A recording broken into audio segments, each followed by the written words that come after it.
What's up, Transit? It's Peyton here. We are back for week 4 of Transit Olympics, and this week we are doing the Oreo challenge. Let's get started. All right, guys, we are here with the Oreo challenge. We have all of our grades here. We got 6th, 7th, and 8th grade. We're super pumped. We're gonna get this started. So here's how it works, guys. You're gonna put your Oreo on your forehead. Then you have to get it to your mouth without touching it, no hands. If it falls on the floor, you have to start all the way over. You got it? Ready. All right, let's do this. On the count of 3. 3, 2, 1, go. All right. Okay, all right. I'm feeling nervous. It's off Peyton's face already. I don't even think it got assembled. All right, honestly, 7th grade's kind of, April's close. April's close. April? April? No! April, come on. Yay! 6th grade. 6th grade. Replacement cookies, not a thing. You're going to have to just use the pieces.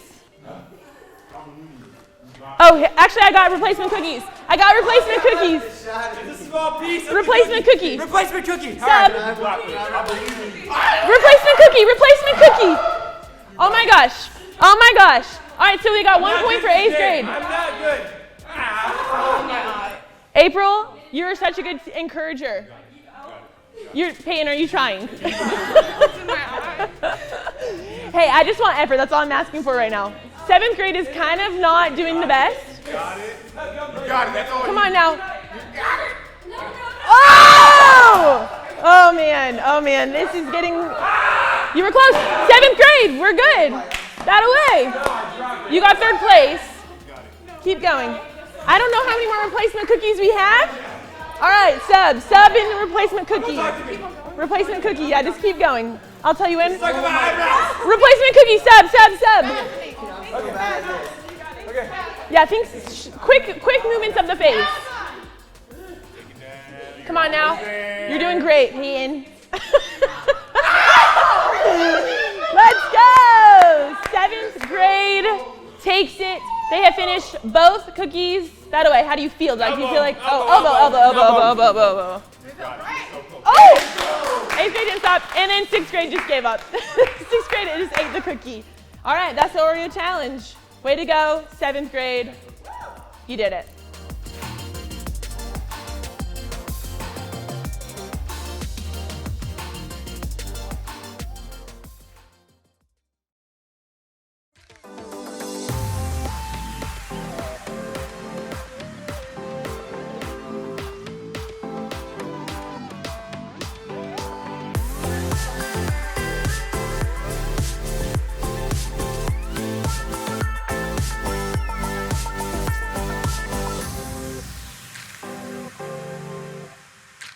Hey everyone, welcome to Transit. We're doing this new series called No Regrets, and we thought we'd do something a little bit different. We thought instead of just one person talking, we try to get a few of our friends together on the line and talk about this idea of regrets. So first of all, from North Point, I got my friend Andy. Andy, how's it going? It's going well. Good to see you guys. Over from Brownsbridge, I think you know him, you love him. Hey Stuart, how are you? What's up, guys? And now let me say hello to Gene. Gene from Gwinnett. Gene, how are you? Hey guys, doing good. And everyone loves Will. Will from down in Decatur City. Good to see you, Will. Hey, everybody. So, guys, we want to do the series about regrets. And no one goes out into life wanting to make a bunch of regrets. No one wants to ruin their life or wind up friendless in Greenland. Like, everyone wants a great life, but somehow you wind up a few years down the road and you have regrets. When you all think about middle schoolers, when you think about that time in middle school, what were some of the regrets that you had? Yeah, I think for me in middle school, I was really quiet and shy. And so I remember one time this girl was getting bullied by another classmate, and I didn't say anything. I didn't speak up. I didn't do anything. I didn't go tell the teacher. And no one else around me did anything either. And so we didn't want to be, known as the snitch or the tattletale, or, sometimes you get brought up, to like mind your own business. And so we just didn't do anything. And looking back at it now, I really regret that I didn't stand up and say something in that moment. Yeah, when I was in middle school, I really wanted to be liked, and I really wanted friends. And it really didn't matter who those friends were, because that desire for acceptance and to be liked was just so strong. And I ended up getting in with the wrong crowd, and I remember making some bad decisions.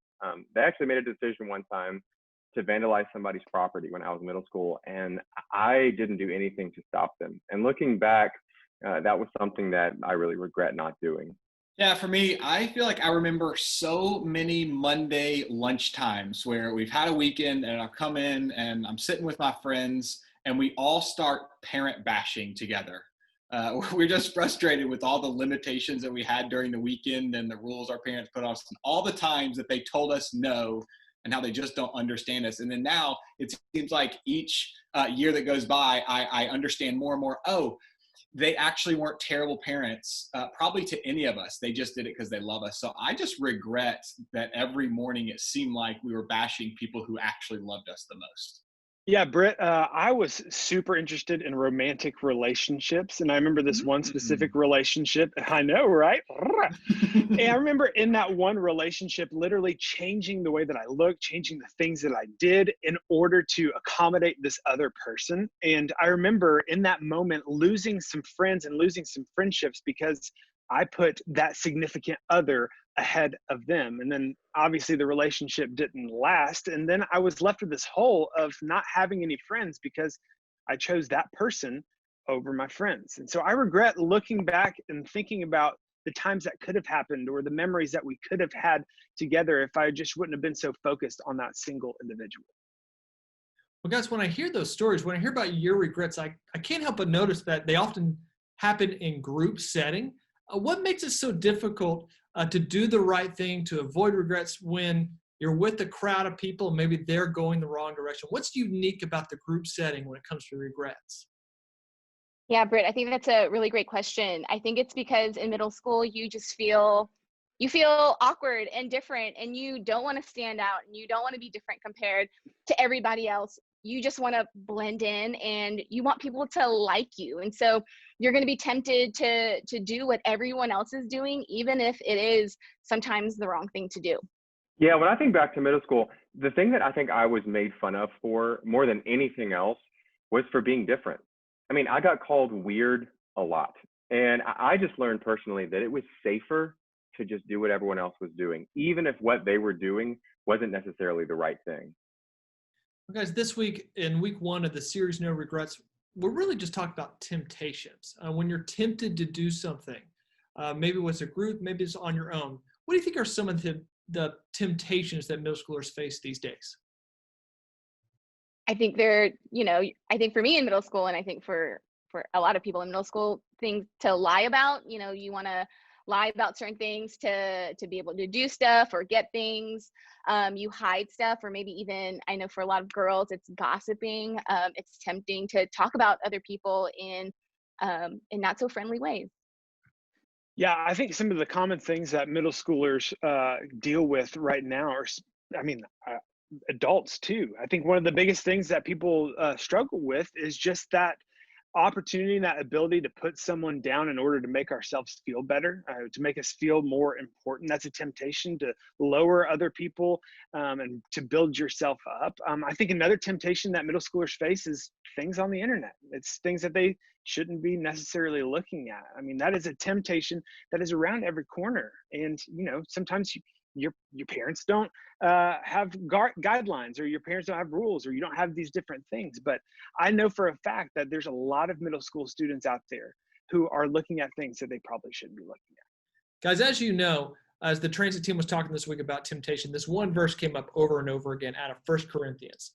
Paul writes to that church, "No temptation has overtaken you except what is common to mankind. But God is faithful. He will not let you be tempted beyond what you can bear. But when you're tempted, He will also provide a way out so that you can endure it." God, that's 1 Corinthians 10:13. What do you think that verse means for us today? What does it mean for today's middle schooler? When I hear that verse, one of the things that I feel grateful for in it is the beginning where it says, no temptation has overtaken you except what's common to mankind. And just the idea that other people are facing what I'm facing almost makes it feel better, because I always feel alone in those things. Like nobody else is quite experienced what I'm experiencing, or the temptations what I'm experiencing, or maybe as strongly as I'm feeling the temptation, they're not. But this helps me understand it's actually common to the people around me, and something is comforting about that.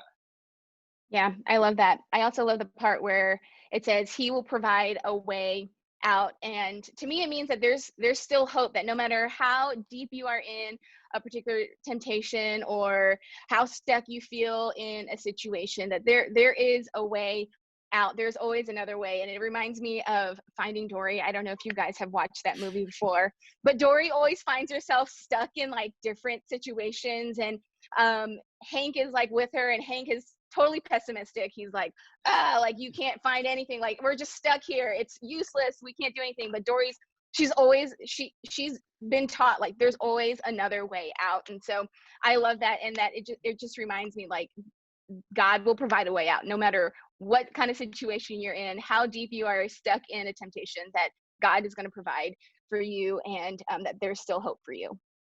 Just want to know, as we wrap up, is there any other things you want to tell our students, any other encouragement you can give our students as they deal with a world that's full of temptation? Yeah, I think as I was talking a little bit about some of my experience in middle school that may be similar for some of you guys, I think the need that drove a lot of the temptation that I had was my need for acceptance. And it even drove me to be this person that I wasn't. And for you, whatever it is, fill in the blank there for you. But I think that being accepted for who you're pretending to be will never be as fulfilling as being accepted for who you actually are. So my encouragement to you guys would be surround yourself with people who encourage you to be a better version of yourself, not just another version of them. And our hope at Transit is that that's your small group. Yeah, I wouldn't want to end this talk without at least saying that there will definitely be moments for every single one of us watching this thing, that as much as the series is called No Regrets, we will make a decision or a choice in a moment that we do regret, and maybe give in to a temptation that we wish we hadn't of. But we have a God who forgives us, who stands by us just the same, and his love for us never, ever changes. Yeah, I wish somebody in middle school just said, hey, you don't have to go at this alone. And as you sit in your sin or you sit in your temptations, as you sit in that seat, you just start to think that you're the only one that's dealing with this, or you're the only one going through this.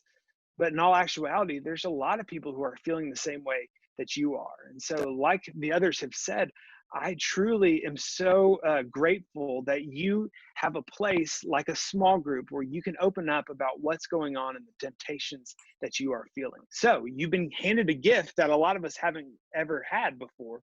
And we hope that you're taking advantage of the fact that you have small group leaders and people in your small group who want to support you and care for you.